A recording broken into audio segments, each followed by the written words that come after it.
What's up, you guys? It's Amina J. Welcome to the channel. I hope you all are doing well today. If not, I hope your day gets better. If you are new, go down, like, comment, subscribe, hit that notification bell so you know I'm posting another video towards the end of this beautiful video. Today we are reacting to why Nickelodeon ditched black people. I feel like in the early stages of like Nickelodeon stuff like that and whatever, I think we've seen a little bit more black people. Now I only see maybe one or maybe a fair-skinned girl that looked like she could be light-skinned. It's not the same. Like, it just don't hit the same. The shows is what I'm saying. So today, this is what we're going to be reacting to.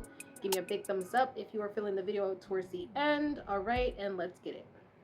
So I oftentimes think that kids who grew up in the 90s, 2000s, and 2010s are kind of defined by what their favorite TV network is, where some are Disney kids, some are Cartoon Network, and a lot of people like me were Nickelodeon kids, where we like the zany humor. But going in and looking at the history of Nickelodeon, I just have one question.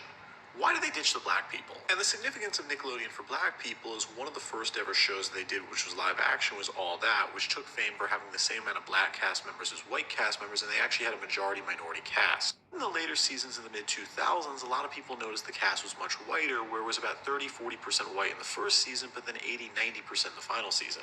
It wasn't just All That. In the late 1990s, Nickelodeon was known for having a lot of shows that featured heavily black casts like Kenan and Cal, Cousin Skeeter, Little Romeo, and many more. When you go to the mid to late 2000s, the shows become a lot more white in the process, where they did have some black characters, but there was always just really one in the cast. Back in Declassified was a big example of Nickelodeon noticing this, where they had nearly an entirely white cast in the first pilot they did, so they had to delay the show another year.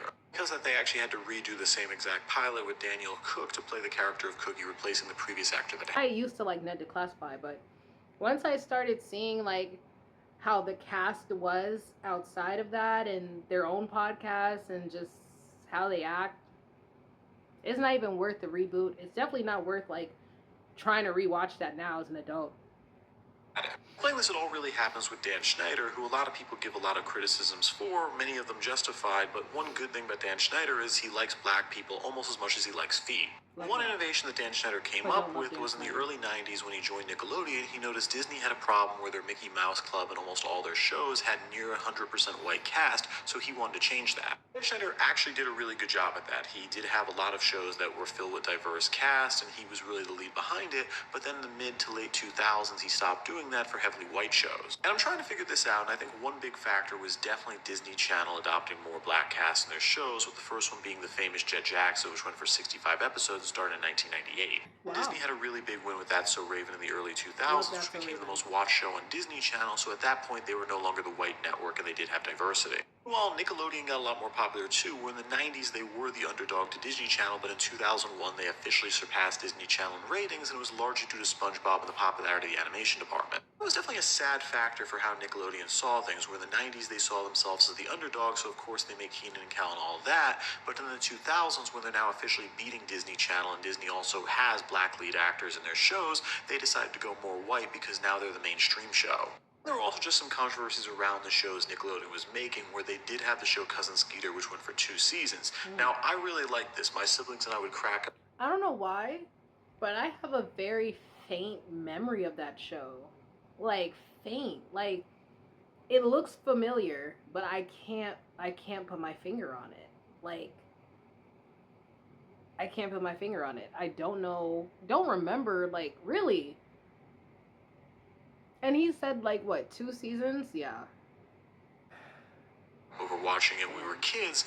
I remember but just there Jordan. was this huge thing going on where a lot of people said it depicted black people in this weird way, and kids were only liking the show because it featured a black puppet that exhibited a lot of stereotypes. Also, rolling all this in, I think the final factor came into just how things worked out with the Amanda Show. The reason the Amanda Show got made in the first place was because of All That, where Amanda Bynes started there, but they did some research and found that she was actually the most popular actress on the show, so because of that, Dan Schneider decided to give her her own show. Came to the Amanda Show, the 2 most popular characters in the series were Drake and Josh, who naturally got their own spin-offs. Of course, the most popular character on Drake and Josh was Miranda Cosgrove, who a lot of people love, so she got her own spin-off show with iCarly. Again, that progressed to Victoria Justice doing an episode in iCarly where a lot of people liked her character, so they decided to give her own in-universe spin-off of Victoria's, and then that led to Sam and Cat, and that's why things got a lot whiter from there. And there's the final thing that I was forgetting about, and that's that Nickelodeon wanted pop stars. They wanted to take people like Ariana Grande and Victoria Justice and sign them to do concerts, shows, and make a lot of money on that outside of just the show itself. Disney's I think it's also really cool.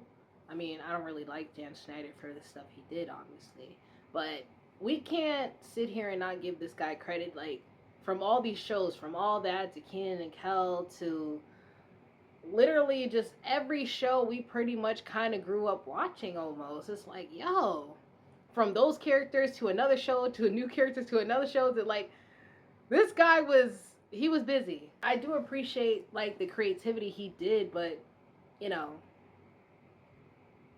what he did as a person just, I don't know, kind of overshadows that for me. First real attempt at that was Hilary Duff doing Lizzie McGuire, where they also tried to turn her into a pop star, and even though that didn't go as well as some other stars like Selena Gomez or Miley Cyrus, it was a good first start that Nickelodeon wanted to copy.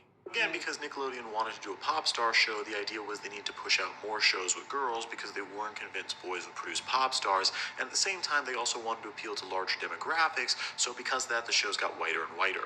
Yeah, during this era, there still were some shows that were black lead characters on Nickelodeon, like True Jackson VP, but they got a lot less attention, they had more and more white cast in them, and they just didn't pack the same punch where Nickelodeon wasn't pushing them like iCarly. That really is kind of it. At some point, it kind of makes sense where it was just a natural progression of Amanda Bynes being popular, then Drake and Josh being popular, and then Miranda Cosgrove being popular, and that's what did it itself. But at the same time, I think there definitely was this mentality that Nickelodeon had going in, that they were the underdog, so because of that, they were going to do a bunch of shows with minorities because Disney wasn't doing that. But then the moment Disney adopted that, they decided to get away from it, and also when they got popular, they went mainstream and hired more white people, which I think is pretty sad. But with that, I'm Charles Pearl. Please subscribe to learn something.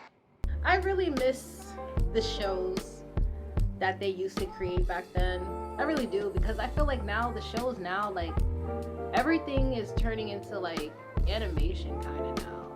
Like, nothing, like, I feel like the only show really now that they have on Nickelodeon is like Henry Danger or some shit, and the Danger Squad or whatever the fuck.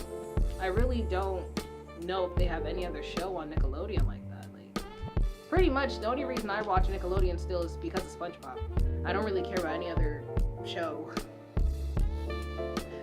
Makes sense. Kind of sad. I miss Nickelodeon when it used to be cool, but then it's like when all that stuff come out, it's like, ah, oh, damn, Nickelodeon, and even Disney too. It's sad, but I wish they could create similar shows now where they had a decent storyline and they weren't just copy and pasting bullshit, to be honest with you.